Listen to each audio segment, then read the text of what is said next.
medio y largo plazo, cómo solucionan los problemas los gobiernos, esa base de imprimir, esa base de crear dinero para financiar lo que ellos consideren que en ese momento es importante, y eso se va a poner sobre los hombros de todos los ciudadanos, y la única manera o las únicas maneras que tienes de protegerte es con oro y con Bitcoin. Es que no te queda otra. ¿Llego tarde para invertir en Bitcoin o todavía hay recorrido? Estamos muy temprano, que Bitcoin supone una pequeña parte de todos los ahorros, de todo el patrimonio que está distribuido entre todos los diferentes tipos de activos, y que todavía no hemos visto nada de lo que va a ser Bitcoin en los próximos 10, 15, 20 años. Hoy Bitcoin está en 108.000, pero cuando lo veamos en 180, en 200.000 dólares, tendremos a todo el mundo esperando y llamando para decir, oye, ¿es un buen momento para comprar Bitcoin?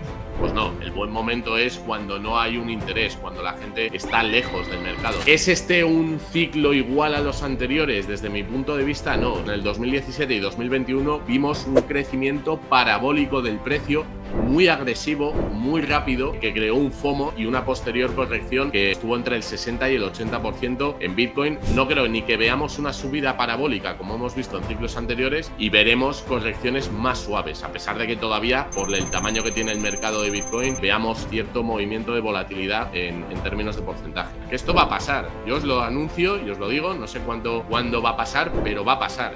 Que tanto los bancos empiecen a ofrecer venta de Bitcoin directamente en tu oficina, pero también los exchanges, bueno, pues esos Bitcoin que se adquieran, os vaticino que en el tiempo cada vez va a ser... Si hoy fuera el último gran ciclo de Bitcoin, ¿qué harías tú hoy? Bueno, pues lo que haría sería... ¿Explosión o desplome? Bienvenidos a un nuevo episodio de Rompiendo el Mercado. Bitcoin está en un momento decisivo, con conflictos geopolíticos, la deuda descontrolada, movimientos también de grandes gestoras, pero este ciclo de Bitcoin realmente se parece a los anteriores. Estamos en un momento diferente. Vamos a desgranar el presente, el pasado y sobre todo, y lo más importante, ese futuro de Bitcoin con Javier Pastor de Bit2Me. Javier, ¿qué tal estás? Pues un placer, como siempre, Laura, poder conversar contigo y tratar estos temas tan interesantes, ¿no? Como es Bitcoin en este contexto macro en el que nos encontramos ahora. Eso es lo que quiero, es ver cómo estamos, dónde estamos y qué es lo que puede pasar, aunque nunca se sabe, no tenemos bola de cristal, pero sí me gustaría saber, hay mucha gente que siempre se pregunta esto y es una pregunta de las más habituales. ¿Llego tarde para invertir en Bitcoin o todavía hay recorrido? Bueno, a mí hay un diagrama que me gusta muchísimo, que lo podemos encontrar en Google, en X, si lo buscamos, que es la capitalización total de todos los activos que hay en el mundo y cómo está repartido, ¿no? El capital que tenemos en cada uno de los activos. Hablo de deuda pública, hablo de real estate, hablo de metales preciosos, del oro, de coleccionables, de cash, y también de Bitcoin. Y a mí me gusta mucho porque, a pesar de que Bitcoin está por encima de los 100.000 dólares, está consolidando, ¿no?, en ese rango entre los 100 y los 110, lo que vemos es que el market cap total es todavía inferior, bueno, pues a 2 billones, o está en ese entorno, ¿no? Esto en términos macro, ¿no?, de todos los activos que existen en el mundo, estamos hablando de que hay repartido entre todos estos activos que comento 900 billones, 900 billones, ¿no? Y que Bitcoin solamente acapara 2. ¿Esto qué significa? Que en términos de si llegamos pronto o no, pues yo creo que estamos en una fase de descubrimiento, de adopción, de monetización, de crecimiento de lo que Bitcoin supone en las carteras de inversión de todos los fondos, de todos los hedge funds más importantes del mundo. Durante este último año y medio, lo que hemos visto, Laura, es un cambio de 180 grados, ¿no?, en la percepción y en el allocation que están dispuestos a hacer estos actores del mercado. ¿Por qué? Porque habíamos vivido 16 años de mercado retail, de mercado minorista, y ahora hemos, digamos, pasado a una nueva fase donde las corporaciones y los fondos tradicionales ya tienen herramientas y vehículos necesarios para tener exposición directamente a Bitcoin. Por lo tanto, yo creo que no es que lleguemos tarde, es que estamos todavía en los inicios de la adopción institucional de Bitcoin y de este ecosistema, ¿no? Y además eso va de la mano, Laura, con regulaciones muy favorables que estamos viendo especialmente desde Estados Unidos y aquí en Europa, con un poco un ordenamiento, un marco común para que los exchanges, las plataformas que llevamos trabajando muchos años, podamos dar un servicio con todas las garantías, ¿no?, a los usuarios. Por lo tanto, yo te diría que no, que estamos muy pronto, que el tamaño del mercado es muy pequeño respecto al resto de activos y que Bitcoin además, concretamente, y por eso creo que también tiene un potencial enorme, tiene un diseño magnífico, yo creo que el mejor de todos los activos que existen en el mercado para atesorar riqueza y aparcarla en largos periodos de tiempo, ¿no? Entonces, bueno, pues te diría que estamos muy temprano, que Bitcoin supone una pequeña parte de todos los ahorros, de todo el patrimonio que está distribuido entre todos los diferentes tipos de activos y que todavía no hemos visto nada de lo que va a ser Bitcoin en los próximos 10, 15, 20 años. Y si hablamos del propio ciclo de Bitcoin, porque es verdad que escucho mucho últimamente, es que no se puede comparar este ciclo, ¿no?, con los anteriores. ¿En qué parte del ciclo estamos ahora mismo? Y no sé si lo podemos comparar con ciclos anteriores, Javier, para hacernos también una idea de la situación propia, ¿no?, de Bitcoin. Pues para todos aquellos que no conozcan en concreto cómo funcionan los ciclos o cómo han sido los anteriores, hay un evento, como todos sabemos, que es el halving, ¿no?, que es la reducción de nuevos Bitcoin que se emiten a la red. Bitcoin tiene una emisión predeterminada, configurada para que los 21 millones de unidades de Bitcoin se terminen de crear en el año 2140. Claro, lo que hemos vivido desde el año 2009 hasta la actualidad, estos 16 años, lo que ha provocado es que se emitan, se introduzcan, haya en circulación aproximadamente unos 19.900.000 Bitcoin. Es decir, solamente faltan 1.100.000. Y lo que comentas de los ciclos es que lo que ha ocurrido en este mercado minorista de estos 16 años, excluyendo el último, que ya podríamos decir que es un mercado más institucional, es bueno, pues que el año posterior al halving, cuando se han reducido la introducción de nuevos Bitcoin, que se dividen entre dos, primero fueron 50, luego 25, luego 12,5, luego 6,25 y ahora 3,12, lo que crean es un shock de oferta, un shock de nuevos Bitcoin que al tener la misma demanda o más por parte de actores minoristas y en este caso actores institucionales, hacen que el precio tienda a subir.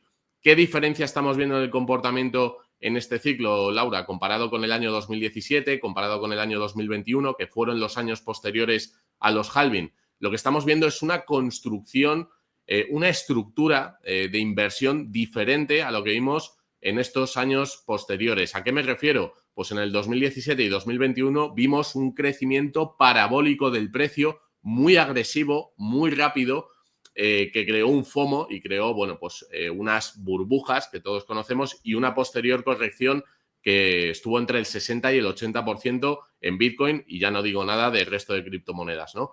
¿Qué es lo que estamos viendo en esta ocasión, Laura? Estamos viendo una construcción y una consolidación en rangos mucho más pausado, mucho más, digamos, estructurado, ¿no? Entonces, hacemos un impulso en el precio, por ejemplo, cuando se aprobaron los ETF el año pasado, en el 10 de enero, el del 2024, vimos que, bueno, que hubo un alza hasta los $73.000 y una consolidación durante 4, 5, 6 meses que estuvo en un rango lateral. Cuando Trump ganó las elecciones, con toda esa promesa que hizo durante la campaña, tuvimos otro impulso que llegó a los 109.000. Y ahora estamos en ese rango lateral consolidando, llevamos desde noviembre, diciembre más o menos, o sea, unos 6 meses, en ese rango lateral, también con correcciones puntuales por eventos macroeconómicos, ¿no? Como lo que vemos, macroeconómicos o geopolíticos, como vemos ahora con el conflicto de Israel-Irán o de Israel y Gaza o de Ucrania y Rusia. Entonces, esos eventos sí que hacen que tenga spikes, caídas en un momento determinado por una huida a lo que consideramos activos más seguros, como sería tener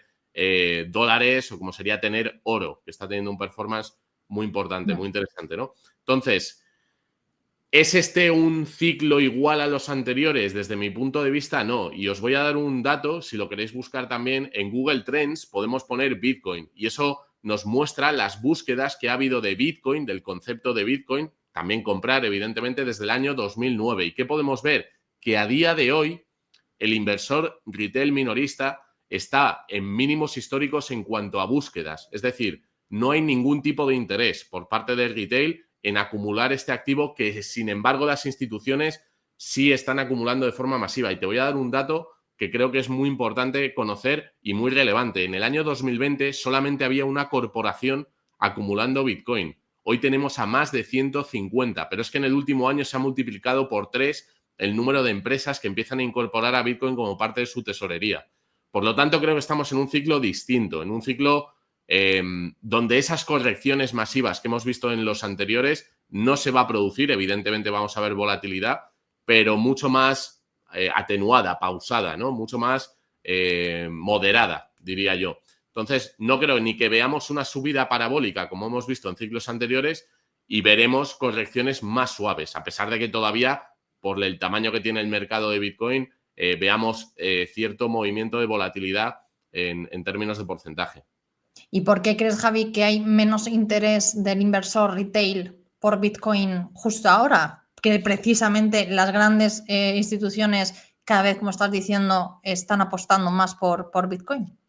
Pues es una buena pregunta y de hecho si nos fijamos en las búsquedas que hacen los inversores retail, en el año 2017-18 hicimos pico de búsquedas, tuvimos también un interés importante en el año 2021 después de la pandemia y ahora tenemos muchas menos búsquedas, ¿no?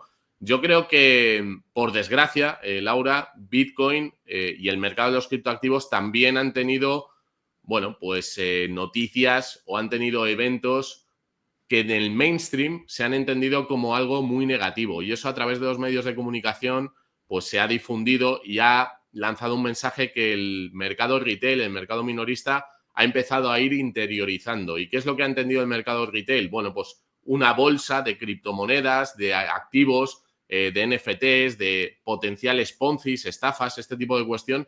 Y yo creo que eso ha alejado el interés paulatinamente también con esa volatilidad, ¿no? Con ese mensaje de cuidado con las criptomonedas que son muy volátiles, que son peligrosas y eso ha calado en la sociedad. Hay gente que ha perdido muchísimo dinero con la inversión en criptomonedas en los últimos años. También es verdad que hay gente que ha ganado mucho y yo creo que a base de madurez, a base de entendimiento, dedicación de tiempo, las instituciones han entendido la propuesta de valor que siempre decimos en tu programa, Laura, y esto es muy importante, de diferenciar a Bitcoin del resto de criptomonedas y lo están incorporando, ¿no? Y el retail, pues por desgracia, siempre es el que llega tarde y a mí hay un meme que me gusta mucho, ¿no? Donde vemos dos filas, dos colas en dos tiendas, digamos, y hay un cartel encima de cada mostrador diciendo el precio de Bitcoin. Hoy Bitcoin está en 108.000, pero cuando lo veamos en 180, en 200.000 dólares, tendremos a todo el mundo esperando y llamando para decir, oye, ¿es un buen momento para comprar Bitcoin? Pues no, el buen momento es cuando no hay un interés, cuando la gente está lejos del mercado, ¿no? Donde no está sobrecalentado, bueno, pues la exposición o incluso en medios de comunicación, que se habla cuando tenemos alzas muy, muy agresivas. Entonces, yo creo que se debe a un desgaste, te diría, también a la interiorización de un mensaje negativo alrededor de Bitcoin y las criptomonedas y, bueno, pues que ha ido alejando, ha ido separando. Nosotros, por ejemplo, en la plataforma Laura, en Bit2Me lo que sí vemos es que la gente que lleva ya tiempo con nosotros, que entiende la propuesta de valor que tiene Bitcoin, lo sigue acumulando, ¿no? Sigue haciendo sus compras periódicas y que ese es el mercado retail que todavía persiste. Pero el resto de la población yo creo que no está prestando atención ni muchísimo menos a lo que está ocurriendo en el mundo. Por eso, pues oye, es de agradecer que tú le dediques tiempo también a Bitcoin para que este mensaje llegue no solamente a las corporaciones, instituciones, sino a gente a pie de calle, que es un poco el objetivo que tiene Bitcoin también. Sí, yo siempre lo intento, por lo menos que se entienda. Luego yo siempre digo que cada uno luego decida, pero por lo menos intentar entender la situación, intentar entender Bitcoin, que yo sé que es algo que no es fácil, siempre lo digo, que además tú lo has vivido conmigo, Javi, también mi cambio en ese sentido, porque es algo que cuesta. Yo soy la primera que entiende de finanzas y cuesta. Entonces, también comprando a ese público retail que le cueste dar ese paso y muy respetable quien quiere y quien no. O sea, eso es así, igual que invertir en otro tipo de activos o lo que cada uno quiera. Eso es así. Y dentro del propio mundo Bitcoin, de los que ya estáis ahí metidos, ¿qué sensación tienes? ¿Más de euforia o de todo lo contrario? ¿O hay cierta precaución y cierto miedo al estar en un ciclo diferente y no saber muy bien por dónde pueden ir las cosas? Pues yo te diría que ni euforia ni miedo. Yo creo hay una gráfica de la psicología del inversor en los mercados, ¿no? Con las diferentes fases y etapas que van ocurriendo en cuanto a la exposición y el sentimiento que tienen las personas. Yo creo que estamos en un momento de optimismo. Estamos en un momento de optimismo porque vemos que la adopción no para, que las compras institucionales que podemos traquear diariamente son muy importantes, ¿no? Lo vemos con BlackRock, como ya tiene más de 600.000 Bitcoin en poco más de un año. Es una barbaridad, ¿no? Que haya acumulado esa cantidad. Vemos que Michael Saylor cada domingo publica un tuit de las compras que va a hacer y no para de acumular. Vemos como GameStop, Metaplanet y como otras empresas están empezando a hacer lo mismo y vemos que el precio no se mueve. Yo creo que lo que está pasando, Laura, es que hay un cambio de tenedores de Bitcoin, hay un cambio de manos, es decir, los retail o las personas que acumularon Bitcoin grandes cantidades a precios mucho más bajos están decidiendo salir y están decidiendo liquidar sus posiciones, a pesar de que las perspectivas sean buenas y digan, puede seguir subiendo, pero claro, si hay un inversor del año 2012, 2013, 2014 que compró Bitcoin a 100, 150 dólares, pues claro, venderlo por 100.000, pues es un buen deal, ¿no? Y lo que puedes hacer es un cambio de manos, tener esa liquidez y comprar pues otro tipo de activos o diversificar. Pues yo creo que es un poco lo que está pasando. Están entrando los institucionales que están recogiendo esas ventas que están haciendo inversores tempranos de Bitcoin y lo que estamos viendo es una reconfiguración de las tenencias que tenían los individuos hasta ahora, que eran más o menos 13, 14 millones de Bitcoin que estaban en su control y cómo se está ampliando la parte de las corporaciones, de los gobiernos y de las instituciones que poco a poco van ganando cuota de mercado en este sector, ¿no? Entonces, bueno, pues yo creo que estamos en un cambio de modelo de lo que Bitcoin ha significado en estos 16 años y de lo que va a significar a partir de ahora. Ese es un poco el punto, ¿no? Y me hablabas tú antes de los conflictos geopolíticos, es verdad que vamos uno detrás de otro. Ahora el último, por ejemplo, es este de Israel e Irán. ¿Todo esto puede pesar sobre Bitcoin, sobre el precio de Bitcoin exactamente? Bueno, a mí me parece muy interesante ver las reacciones que tiene Bitcoin cuando hay un evento geopolítico, ¿no? Incluso en fines de semana, sábado, domingo. Tenemos que recordar que Bitcoin cotiza 7 días a la semana, 24 horas al día y que es un activo tremendamente sensible y líquido a este tipo de acontecimientos. Entonces, eso lo primero que nos indica es que Bitcoin, bueno, pues recoge muy bien el sentimiento de miedo que puede haber en un momento determinado por una escalada, ¿no? Y una salida de... bueno, pues de fondos o de capital que esté posicionado en Bitcoin hacia otro tipo de activos. Lo vemos, bueno, pues actualmente con esa incertidumbre de la bajada de tipos de Jerome Powell en Estados Unidos, que finalmente se ha quedado fija. Lo vemos también aquí en Europa con la bajada de tipos, los movimientos que está haciendo el dólar. Yo creo que Bitcoin, insisto, hay que pensar como un hedge, como un refugio a medio y largo plazo, que evidentemente va a tener picos de volatilidad porque no todos los tenedores de Bitcoin lo tienen por la filosofía, por el trasfondo, porque nos permite aparcar riqueza en largos periodos de tiempo. Hay mucha gente que lo compra, invierte por esa volatilidad que tiene. Entonces yo creo que sí, que los eventos geopolíticos afectan muchísimo a Bitcoin precisamente por eso, porque es uno de los activos más líquidos que hay en el mundo y que lo puedes tradear 24/7, ¿no? Ahora mismo nos podemos despertar y ver que cualquier evento pues que se produzca en el mundo puede afectar a la cotización no solo de Bitcoin, sino del mercado de bonos, como estamos viendo del petróleo, cómo está teniendo fluctuaciones muy importantes. Entonces yo diría, o sea, el mensaje es, entiende la propuesta de valor de Bitcoin, entiende que estamos en desde mi punto de vista, pues esto lo comento siempre, ¿no? El Rey Dalio me gusta mucho porque él hace, bueno, pues tiene una gráfica del auge y caída de los imperios y que cada vez que dos imperios se unen hay un cambio de paradigma, hay un conflicto global. Yo creo que desgraciadamente el modelo económico en el que nos encontramos social se está agotando desde la Segunda Guerra Mundial hasta ahora. Creo que entramos en un paradigma nuevo, que esos paradigmas tienden a tener una fricción muy grande y cualquier evento geopolítico va a afectar a la cotización de las monedas, de las divisas, del oro, de Bitcoin, de todos los activos. Entonces tenemos que entender por qué en este momento concretamente histórico necesitamos un activo que esté al margen del impacto que puede tener bueno, pues una reconfiguración global del sistema financiero y monetario, que creo que es donde nos encontramos ahora, y verlo a medio y largo plazo, porque si nos dejamos llevar por la emoción, Laura, de un ataque de Irán a Israel o viceversa, pues podemos entrar en pánico y tener pérdidas, ¿no? Por lo tanto, igual que si tenemos exposición a oro, tenerlo ahí como una parte, un refugio, una forma de almacenar riqueza, pues con Bitcoin exactamente igual. O sea, el mensaje es que no nos dejemos llevar por la emoción, que sí que van a ocurrir, yo creo, eventos geopolíticos muy profundos y que pueda haber volatilidad en Bitcoin, pero entender que lo que tenemos es una red descentralizada, segura, neutral, inmutable, donde podemos alocar riqueza y capital sin que todo lo que ocurra en el mundo tradicional pueda cambiar nada de lo que sucede ahí, ¿no? Y esa es un poco la idea, transicionar entre dos mundos, uno que se está,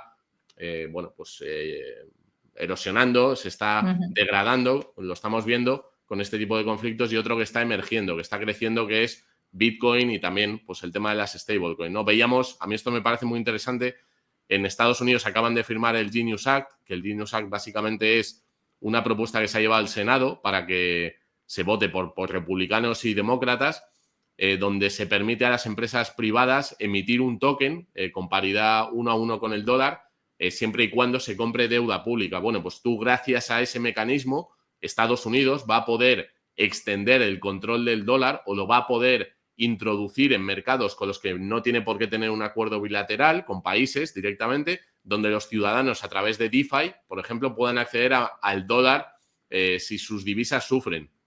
Y este es el punto, ¿no? Cuando vamos a conflictos globales, cuando vemos que hay una escalada bélica, lo que vemos también es que las monedas fiat, por la emisión de deuda que tienen que hacer los estados y la dedicación de presupuesto a este tipo de gasto, se degrada muchísimo. Entonces tenemos que buscar alternativas que nos protejan, oro y Bitcoin. Y el dólar, yo creo que con esta aprobación de esta ley en Estados Unidos, lo que está intentando es cubrir esos espacios que prevé que también vayan a sufrir en un entorno pues tan complejo, ¿no? Entonces, bueno, estamos en un momento realmente interesante, preocupante, pero interesante, ¿no? En todo este contexto. Y si a eso le sumamos un poco que la deuda pública americana, que ha sido como el pilar que ha apuntalado, digamos, la seguridad que hemos tenido a la hora de aparcar riqueza en un activo seguro, ¿no? Confiable, vemos que también está sufriendo una volatilidad importante, que los tipos de interés pues tienen movimientos de 2-3 puntos porcentuales, algo que hace tiempo era impensable, al alza, y que Estados Unidos tiene que incurrir en déficits para poder financiarse y que no consigue colocar esa deuda, pues la introducción del Genius Act con estas empresas que compren deuda pública también es un movimiento muy interesante, ¿no? Porque le va a financiar el resto del mundo a Estados Unidos. Entonces, bueno, pues son muchas cosas, pero creo que ahí Bitcoin cumple un papel clave, igual que el oro. O sea, yo creo que estamos en un momento, Laura, donde... O sea, ¿comparas directamente Javi oro con Bitcoin? A ver, yo creo que son dos mecanismos para protegerse. Creo que el oro nos va a dar más estabilidad dentro de un portfolio en términos de volatilidad, que va a tener menos movimientos en porcentuales. Por lo tanto, si no nos gusta enfrentarnos a la volatilidad, pues el oro es más estable. Pero también es verdad que la monetización, la adopción, el crecimiento que tiene Bitcoin por delante en términos de capitalización, hablaba antes de Bitcoin 2 billones, el oro tiene aproximadamente 20 billones de dólares. Sí que es verdad que el oro está adoptado, institucionalizado por parte de bancos centrales. Rusia, China están comprando oro, todos otros bancos centrales también. Yo creo que esto con Bitcoin no puede suceder con este market cap, pero que acabará ocurriendo en el futuro. Por lo tanto, un balanceo, tener algo de oro, para los más conservadores, para los que tienen un patrimonio importante. Si no tienes nada que perder, entre comillas, o quieres arriesgar más y apostar porque Bitcoin puede ser un nuevo mecanismo, una nueva pieza en este nuevo sistema financiero y monetario que se está construyendo, que yo creo que va a ser así. Y quiero recordar, Laura, el 3 de marzo, que se firmó por parte de Estados Unidos, de Donald Trump, la reserva estratégica de Bitcoin para que Estados Unidos empiece a acumular. Vemos constantemente a la senadora Cynthia Lummis haciendo declaraciones de que Bitcoin podría ser una palanca, una forma de hacer frente a la deuda pública de Estados Unidos. Entonces, el lanzamiento de bonos respaldados en Bitcoin, todos estos anuncios son muy potentes, muy profundos. Y luego el alineamiento también que hay por parte de Wall Street y de la banca estadounidense, ¿no? Lo que vamos a ver próximamente en Estados Unidos, también aquí en Europa, es como bancos tradicionales empiezan a dar exposición a Bitcoin. Entonces, comparo el oro y Bitcoin, son dos activos distintos, pero creo que en el contexto actual son los dos activos ganadores, sin duda, ¿no? Y yo no te estoy hablando de una semana o un mes, te estoy hablando de 2, 3, 4, 5 años. Yo creo que, por otra parte, tenemos también la inteligencia artificial, que va a crear una disrupción muy profunda en el mercado laboral. Y todos estos componentes lo que hacen es, pues una reorganización. Lo que hacen es que tengamos que reconsiderar lo que nos ha servido hasta ahora. Por ejemplo, yo hablo a veces del sector inmobiliario, ¿no? Como una inversión que en España especialmente hemos utilizado como forma de ahorro principal. Creo que es un mercado maduro, creo que es un mercado que lleva 5 o 6 décadas creciendo, que los salarios no han crecido al ritmo que han crecido el precio de los inmuebles y que además, si la inteligencia artificial empieza a ser disruptiva desde el punto de vista laboral, tampoco va a haber la demanda en zonas urbanas de comprar viviendas para estar cerca del trabajo, porque creo que se van a sustituir paulatinamente muchísimos empleos. No te hablo de mañana tampoco, pero te hablo de 5 o 10 años vista. O sea, yo hablo de inversión a medio o largo plazo, no te hablo de especulación en el corto plazo. Entonces, creo que el sector inmobiliario, también por el envejecimiento de la población, no va a haber un reemplazo de nuevas generaciones que tengan la capacidad de comprar esas viviendas, tampoco la inmigración que está viniendo creo que vaya a tener esa capacidad, que vamos a entrar en un periodo de inflación persistente, de degradación de las monedas fiat por el contexto geopolítico también que estamos viviendo,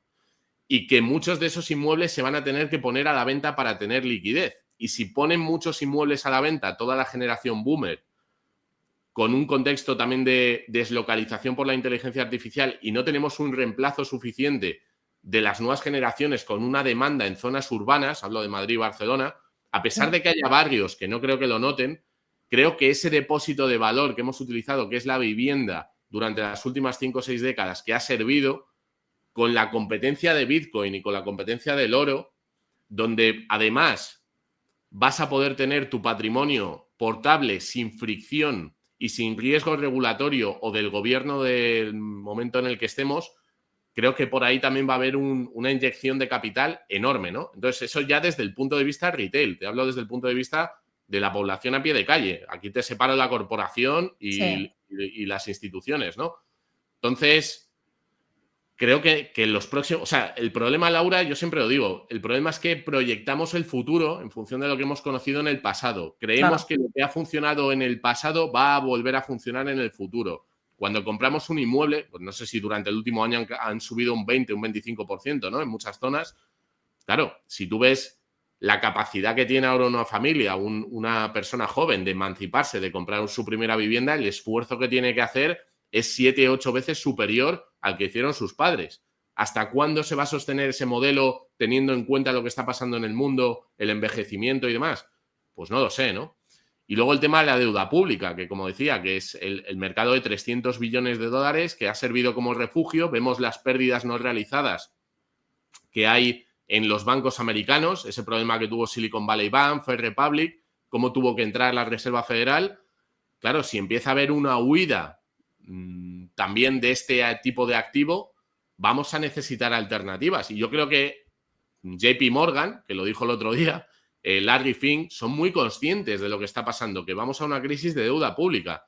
Y una crisis de deuda pública es un problema muy grande que vamos a ver reflejado en la unidad de cuenta de esa deuda, que es el euro o es el dólar, ¿no? Entonces, la moneda es fiat, de nuevo. Claro. Entonces, bueno, son muchas cosas, pero creo que tenemos que reconsiderar cómo hemos trabajado nuestro portfolio en los últimos años y empezar a entender qué es lo que está ocurriendo con activos como Bitcoin. Y hablo del oro porque creo que está ahí, que es su papel, que siempre lo ha sido y que le queda y que va a seguir existiendo, ¿no? Pero creo que la oportunidad, evidentemente, cuando hablábamos aquí con Gustavo, creo que Bitcoin, o sea, está años luz como tecnología para la era de la información. O sea, quiero decir, lo comparo, pero tú con Bitcoin lo puedes auditar a tiempo real, 24 horas, 7 días a la semana. Puedes crear un entorno de colateralización para crear segundas capas de liquidez. Puedes transferir P2P ya no entre individuos, sino entre estados. Creo que puedes reconstruir la destrucción que está habiendo de confianza entre los estados-nación.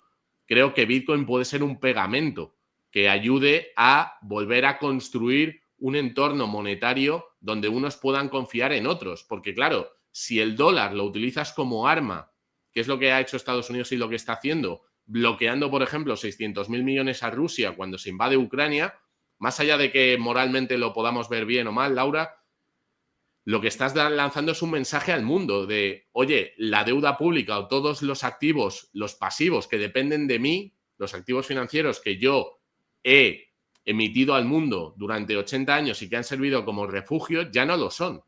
Y eso Rusia, China lo está entendiendo muy bien, pero también con la ruptura, y además con un político como Donald Trump, pues yo creo que eso se va a acelerar. O sea, que la desconfianza en Estados Unidos va a ir a más, a pesar de que ellos utilicen lo que decía antes, las estrategias del Genius Act. ¿Por qué? Porque si tú vives en un país donde la gestión monetaria es mucho peor que la de Estados Unidos y tienes acceso al dólar, pues vas a ir al dólar. Lo vemos en Argentina, lo vemos en Venezuela, lo vemos en Turquía, lo vemos en la India, en muchísimos sitios, ¿no? Entonces, pero creo que estamos, pues eso, en una transición importante, y que la reubicación del patrimonio, de los ahorros de todo el mundo, se van a mover. Y creo que Bitcoin va a ser uno de los ganadores en este escenario, ¿no? No sé si estás de acuerdo, ¿no? Pero...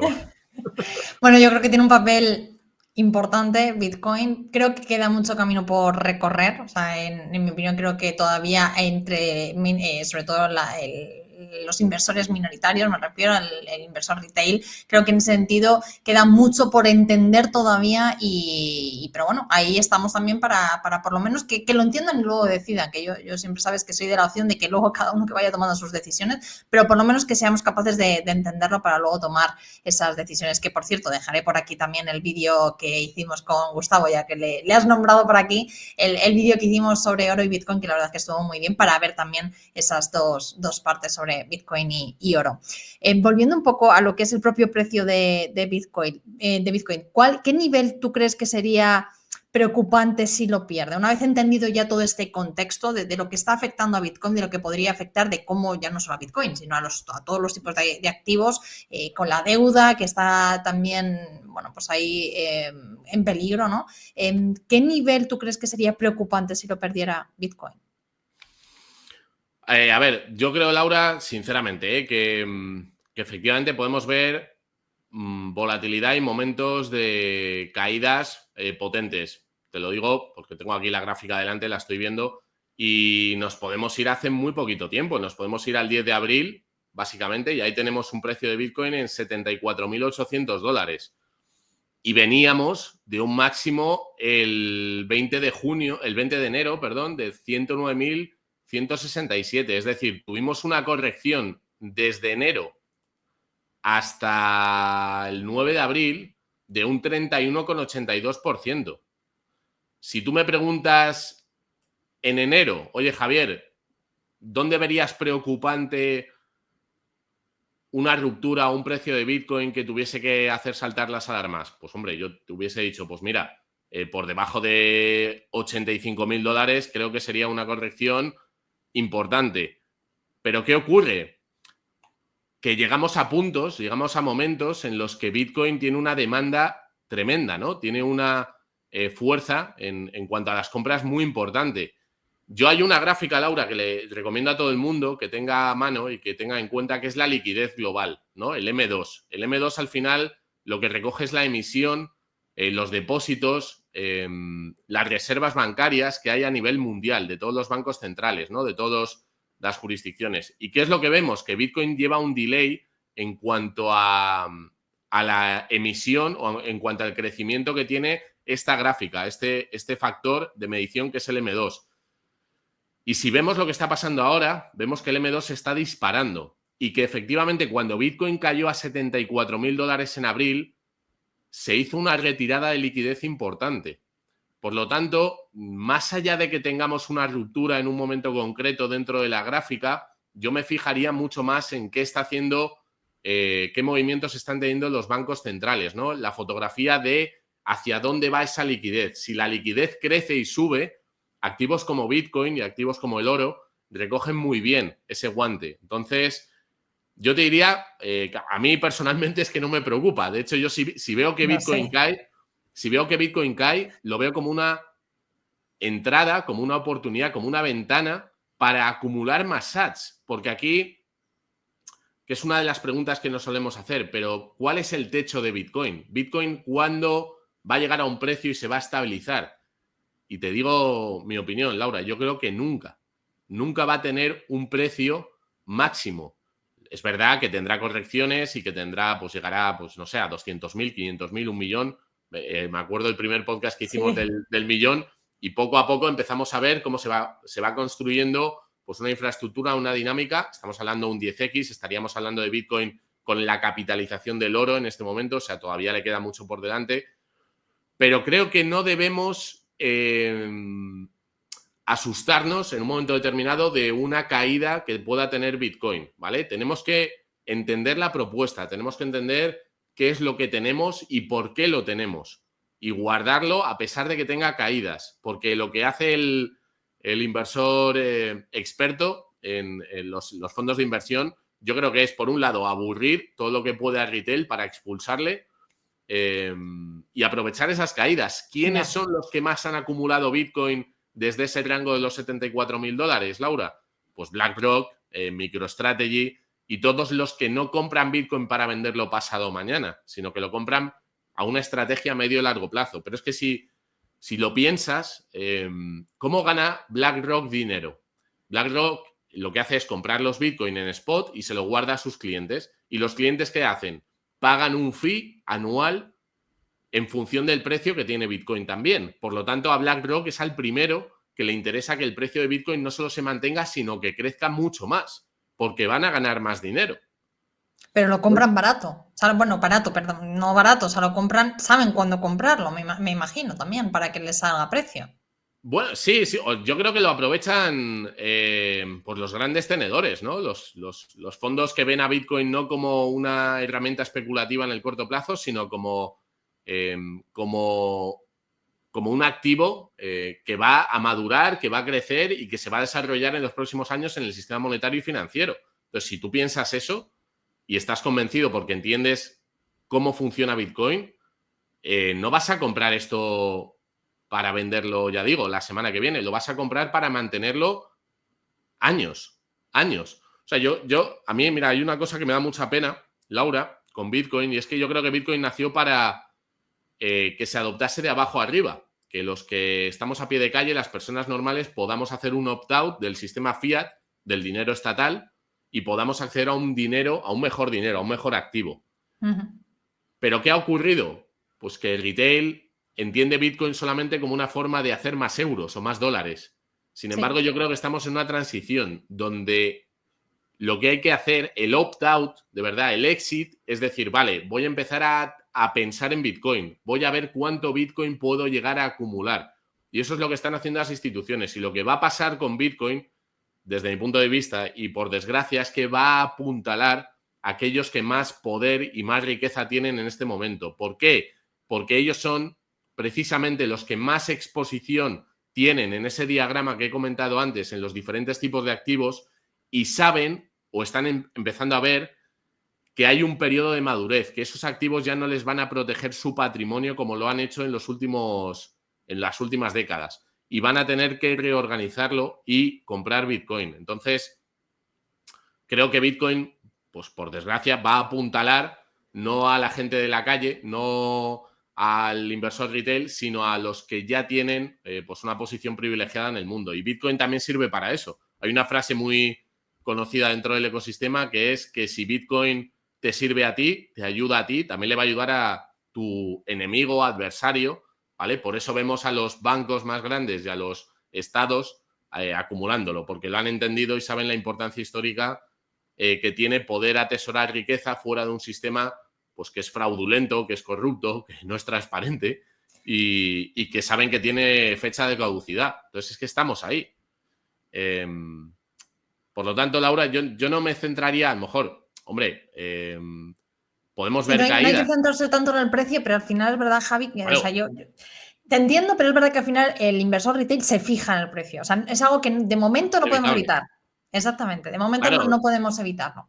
Y no, yo creo que la estructura, si os fijáis y la ponéis en velas semanales, es una estructura que no tiene nada que ver con los otros ciclos, como comentaba, que está mucho más organizada, que está mucho más asentada en diferentes niveles y que hay pues muchísima más fortaleza que una subida parabólica, ¿no? Como vimos en los ciclos anteriores. Pero claro, esta mañana veía que Irán ha atacado un hospital en Israel. Claro, ¿cuál va a ser la respuesta de Israel? Pues no lo sabemos. ¿Qué puede provocar eso en los mercados? Pues a lo mejor que el petróleo se nos vaya por encima de $100, que los bancos centrales no puedan bajar tipos de interés, que haya una volatilidad en activos como Bitcoin importante. Pero detrás de todo eso, detrás de todo ese ruido, llamémoslo así, Sí. Si pensamos a medio y largo plazo, cómo solucionan los problemas los gobiernos, esa base de imprimir, esa base de crear dinero para financiar lo que ellos consideren que en ese momento es importante. Y eso se va a poner sobre los hombros de todos los ciudadanos. Y la única manera o las únicas maneras que tienes de protegerte es con oro y con Bitcoin. Es que no te queda otra. No te queda, desde mi punto de vista, ¿eh? Bueno, real estate a lo mejor también, pero claro, como haya un problema, fíjate, en Irán he leído que han hackeado al mayor banco del país, ¿no? Entonces tú imagínate que entras en un conflicto de la noche a la mañana, esto no se avisa, como pasó en Ucrania, Claro. Tienes que ir al cajero a sacar tu dinero para irte con tu familia fuera del país y vas al cajero y no puedes sacarlo. Pues eso con Bitcoin no te va a pasar. Yo no creo que en España vayamos a tener una situación de ese tipo, ¿no? Pero podemos tener otra. Podemos tener otra. Yo a los argentinos... Tuvimos un apagón, Javi, y no podíamos sacar dinero del banco. Claro, en el año 2001 a los argentinos no les avisó nadie de que iban a tener un corralito y de que todos los ahorros que tenían de hace pues, años lo iban a perder, literalmente, ¿no? Entonces yo creo que esto no se avisa, que hay que estar preparados, que creo que estamos en un momento histórico también en Europa, creo que hay una fragmentación y que creo que tenemos unos problemas muy importantes a nivel económico en Francia, en Alemania, que la estructura estatal y el funcionamiento que hemos tenido de estado de bienestar no se puede sostener, no se puede sostener.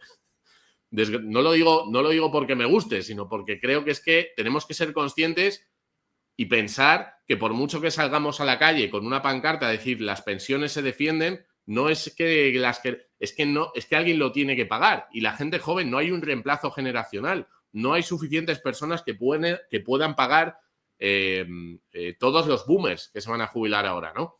Entonces, creo que estamos entrando en un periodo, Laura, de verdad de plantearse todo esto. Sé que suena un poco apocalíptico a veces, pero es que desde el año 2020, con lo que pasó con la pandemia, estamos yendo en un camino, pues que ya digo, que nos tiene que hacer por lo menos encender la bombilla, ¿no? De, oye, aquí está pasando algo y el dinero al final, el dinero es la sangre del Leviatán, es lo que utiliza el sistema para controlar a la población, para poder extraer riqueza, para darle un respaldo. En el momento en el que el dinero falla, y esto se lo puedes preguntar a un venezolano, la sociedad colapsa. O sea, la sociedad, como la hemos conocido, es mucho más frágil de lo que la gente se imagina. Entonces, yo no quiero meter miedo, pero... Por lo menos hacer pensar. Pero por lo menos hacer pensar. Y, oye, el que no me crea, pues está perfecto, porque hay que ser escéptico, pero que busque información de lo que está pasando en el mundo, de lo que está pasando en Japón con su deuda pública, de lo que está pasando en Estados Unidos, de cómo está moviéndose todo, ¿no? Entonces, bueno, ya te digo que yo veo Bitcoin como un hedge, como un refugio a largo plazo para transicionar. Esto es como navegar entre dos mundos y tú estás, o como ir en un bote salva. Hay un meme también que se ve mucho, que es el Titanic hundiéndose y a la gente que está en el bote, pues con el logotipo de Bitcoin, ¿no? Mira, se está hundiendo el barco, hay gente que todavía está tocando el violín y nosotros estamos ya en un bote de salvavidas que creemos que financieramente nos va a ayudar a pasar, ¿no? A transicionar por todo este momento. Pero no sé, Laura, es un tema... Sí, no, es un tema que es verdad que, Javi, has explicado como todos los conflictos, un poco toda la situación que tenemos ahora mismo a nivel mundial, directamente, la deuda, el posible problema de inflación, los problemas geopolíticos. Pero ahora te quiero hacer la pregunta al revés. Esos son todos los peligros que hacen que podamos pensar en Bitcoin. Y si te pregunto al revés, ¿cuáles son o qué peligros pueden marcar o pueden ser un peligro para Bitcoin? ¿Qué peligros pueden ser para Bitcoin? Sí, porque ¿En qué sentido? o sea, el argumento que me has dado es, todos estos argumentos hacen que pensemos en Bitcoin, ¿vale? ¿Y qué peligros tiene Bitcoin? ¿Qué riesgos tiene Bitcoin? Pues el riesgo que tiene Bitcoin realmente sería que los gobiernos empezaran a ser responsables, que no empezaran a gestionar bien las cuentas públicas, que no hubiese conflictos, que Bitcoin no fuese necesario. O sea, el mayor riesgo que tiene Bitcoin es que no haya caos en el mundo. Ese es el mayor riesgo que tiene desde el punto de vista de la adopción y de la utilidad que tiene esta tecnología. Es decir, estoy hablando de una tecnología que no tiene fricción, que puedes viajar con ella por fronteras, que tiene una emisión determinística, que no se puede diluir. Pero ¿por qué hay necesidad de Bitcoin? Porque el mundo está en caos. Porque tenemos a unos dirigentes irresponsables que financian lo que no se puede financiar, que degradan el producto que ellos mismos crean, que es la moneda fiat, y que nos llevan a conflictos, a enfrentamientos por intereses geopolíticos, ¿no? O de poder. Entonces, si los políticos empezasen a ser responsables, viviésemos en un mundo en paz, donde no hiciese falta ni el oro ni Bitcoin, pues estos activos yo creo que no brillarían, pero es que no vamos a ese escenario, ¿no? Entonces, el mayor riesgo que veo a Bitcoin, por la parte geopolítica y demás, es que todo se calme, que no haya problemas, que el euro se estabilice, que el dólar se emita de forma ordenada, ¿no? Que no haya esos déficits. Hemos visto Elon Musk en Doge, en Estados Unidos, cómo ha tenido que irse del gobierno porque no ha podido aplicar los recortes que él considera importantes para que Estados Unidos no entre en una situación financiera complicada, ¿no? Entonces vemos que las voces que hacen esto, Milei en Argentina, ¿qué está pasando con Argentina? Bueno, pues que es verdad que ha reducido muchísimo la inflación, que ha reducido también la pobreza, pero tú vas a Argentina, a Buenos Aires, y tienes unos precios de locos de los productos del día a día. Entonces, todo tiene una contraparte. No sé si... entonces, yo creo que el otro riesgo podríamos decir que podría ser una amenaza cuántica, ¿no? O Sí, del la ámbito tecnología. tecnológico, pero incluso una amenaza cuántica podría resolverse con una actualización del software, ¿no? Que se hiciese una línea de código que protegiese la criptografía, que ahora mismo es uno de los pilares de Bitcoin, que se haga una actualización, que se descarguen los nodos esa nueva versión y que podamos, pues, utilizar Bitcoin a pesar de que haya computación cuántica, que la computación cuántica sería un riesgo mucho más grande para el sistema financiero y bancario actual o para el lanzamiento de códigos nucleares de las diferentes potencias, ¿no? Es una tecnología también muy, muy poderosa. Pero más allá de eso, Laura, riesgo, bueno, no hacer bien los deberes, no saber custodiarlo bien. Yo fíjate que trabajo en Bit2Me, en un exchange, como hay otras plataformas, ¿no? Y yo siempre le digo a la gente que el camino de Bitcoin es aprender a hacerte responsable de las claves privadas, porque si no lo haces, estás cometiendo el mismo error, que es delegar la tenencia, la propiedad de tus Bitcoin a un tercero. Y ese tercero está sometido a unas leyes. Nosotros en Bit2Me, si en España, que esto va a pasar, yo os lo anuncio y os lo digo, no sé cuándo va a pasar, pero va a pasar, que tanto los bancos que empiecen a ofrecer venta de Bitcoin directamente en tu oficina, que vayas a la oficina y te diga el del banco, oye, tenemos ahora exposición a Bitcoin, ¿quieres tener un poquito? Ah, pues sí, pues vale, porque cuando te lo ofrece el banco parece que ya es bueno, ¿no? Curiosamente. Sí. Pero también los exchanges. Bueno, pues esos Bitcoin que se adquieran, os vaticino que en el tiempo cada vez va a ser más difícil que la empresa te permita extraer, sacar, retirar esos Bitcoin a un monedero de autocustodia.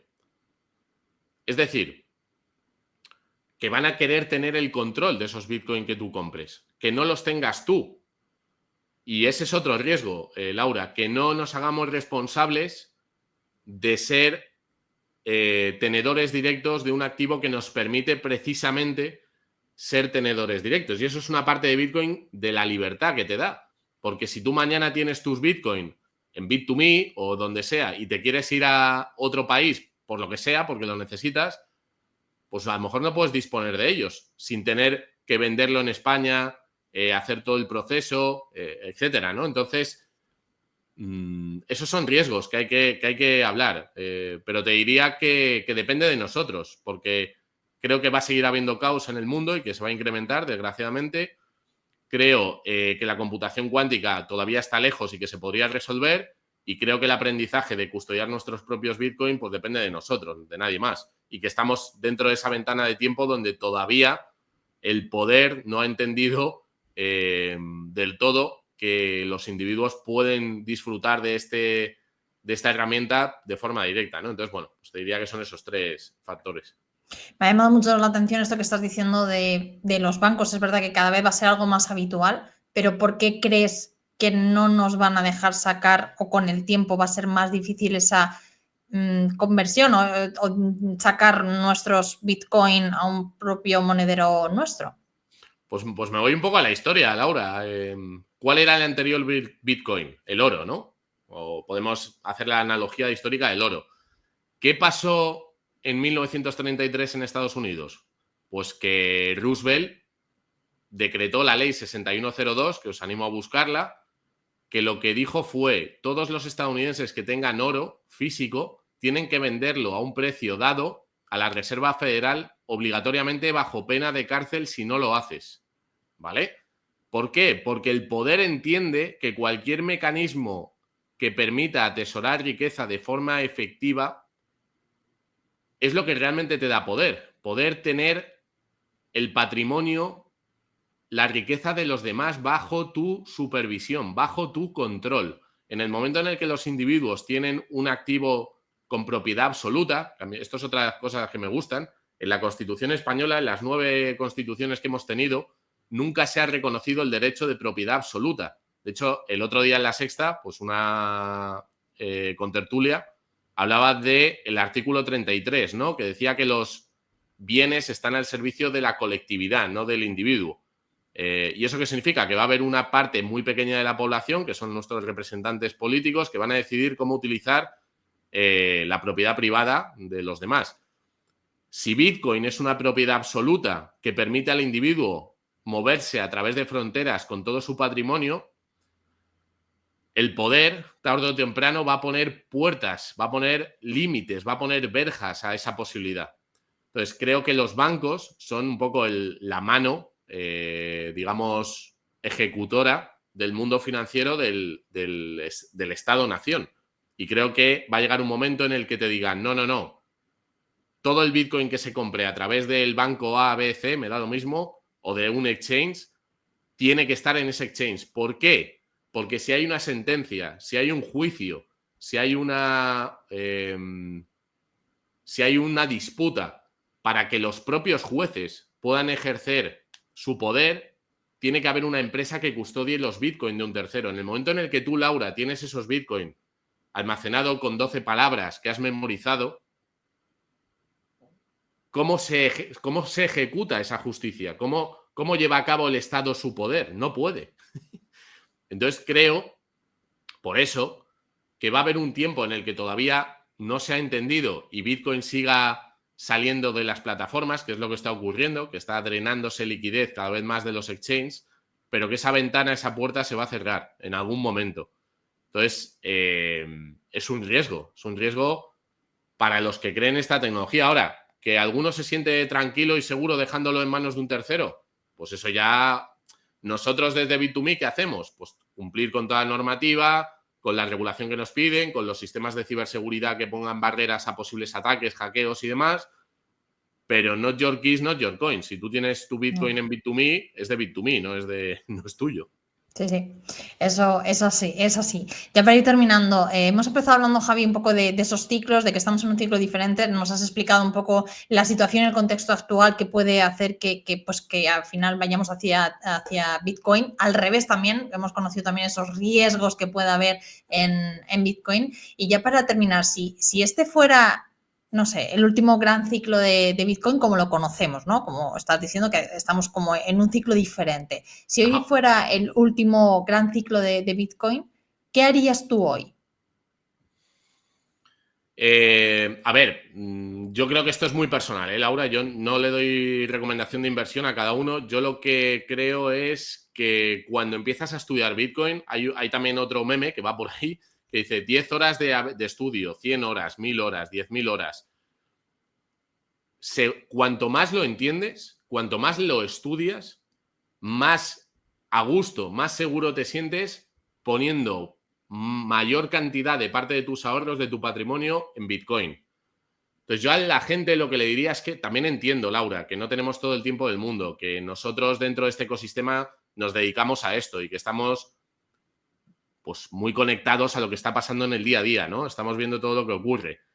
Y que entiendo que una persona que trabaja de 8 de la mañana a 7 de la tarde, pues ponerse a leer la filosofía de Bitcoin o el patrón Bitcoin cuando llega a su casa, tiene sus hijos y tal, pues hombre, yo lo que le diría es que no tenga miedo, que experimente como un activo más. Si ya invierte en otros activos, que haga una primera, un primer salto, que tenga algo de Bitcoin. Porque tú cuando tienes, a mí lo que me pasó, Laura, y creo que le pasa a mucha gente, es que cuando tienes exposición a algo, lo sigues mucho más. Si compras Amazon o Palantir o Tesla, te informas mucho más de lo que está haciendo esa empresa, ¿no? Esa compañía.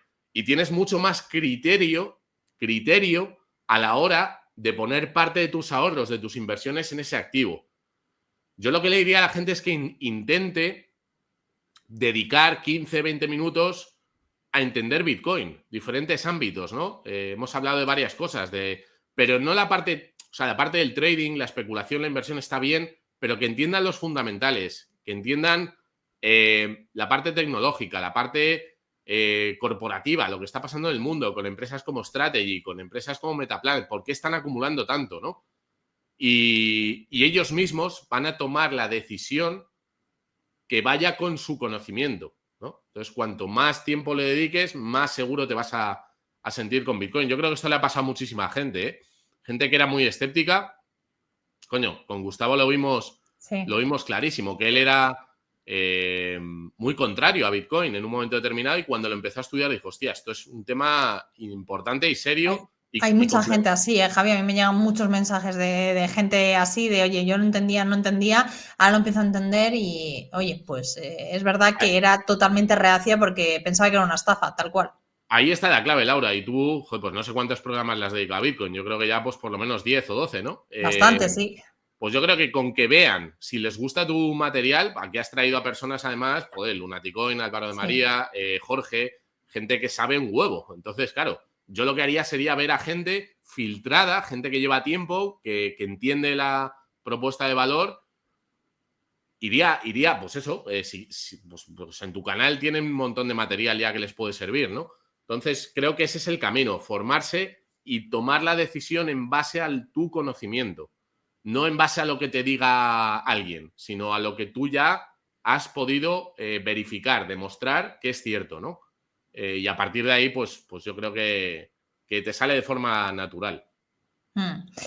Me has respondido en general, pero yo te quiero preguntar a ti, a Javier Pastor. O sea, Javier Pastor, ¿qué haría si este fuese ese último gran ciclo de Bitcoin tal y como lo conocemos? Pues a ver, ¿qué haría yo? Pero ¿en qué situación? Porque claro, me dices, si yo tuviese, o sea, si yo ahora mismo tuviese cero exposición o tuviese diversificado una cartera. Tal cual estás ahora mismo. Bueno, pues lo que haría sería prepararme o valorar, no solamente tener el pasaporte de un país, sino de varios países, ver otras jurisdicciones más amigables, que las va a haber. Plantearme, ¿no? El si quiero estar en España en este contexto o no. Yo creo que esa es una de las cosas que hay que plantearse, tengas o no Bitcoin, ¿eh? O sea, yo creo que es algo que hay que plantearse. Y luego el tener un objetivo. Yo siempre pienso en términos de Bitcoin, ¿no? Digo, oye, pues tengo 0,1, me gustaría llegar a 0,11, ¿vale? O sea, intentar tener un objetivo para alcanzarlo de cantidad de Bitcoin y poco a poco, pues con los ahorros, con lo que cada uno se pueda permitir, pues ir poniendo parte de mi patrimonio. Si tuviera otros activos que no los tengo, pues también me plantearía el venderlos, a no ser que esté muy a gusto, que sean empresas, por ejemplo, inversión en empresas que creo que tienen un recorrido muy potente. Pero si tengo activos, por ejemplo, que están en un periodo de madurez, pues yo ahora mismo inmuebles, yo si tuviera inmuebles los vendería para comprar Bitcoin. Lo tendría claro. Pero claro, eso depende. Si es tu primera vivienda y lo tienes ahí con tu familia, pues no tiene a lo mejor mucho sentido. Pero si tienes 2, 3 viviendas, tal y como está el mercado y cómo se está desarrollando todo, pues a lo mejor tiene más sentido aprovechar el crecimiento que te ofrece Bitcoin y aparcar el que ya nos ha ofrecido el sector inmobiliario, por ejemplo, ¿no? Entonces, bueno, pues ese sería un poco mi visión. Pues con ello nos vamos a quedar. Javier Pastor de Bit2Me, gracias por siempre tu transparencia y tu claridad a la hora de hablar y de intentar explicar una y otra vez a través de diferentes argumentos esa filosofía o esa parte que hay detrás de Bitcoin, más allá de la especulación, más allá del propio precio de Bitcoin, que al final es verdad que es en lo que muchas veces los inversores retail nos fijamos porque es inevitable, igual que lo hacemos en otro tipo de activos, pero aquí hay algo más que es muy importante también, o creo que es esencial también saberlo y conocerlo. Así que nada, un placer como siempre tenerte aquí en Rompiendo el Mercado, Javi. Pues nada, enhorabuena, Laura, por todo lo que estás consiguiendo, por dar seguimiento a tantos temas que son tan interesantes y nada, pues agradecerte el espacio y saludar a toda tu audiencia, que cada vez es más. Así que enhorabuena.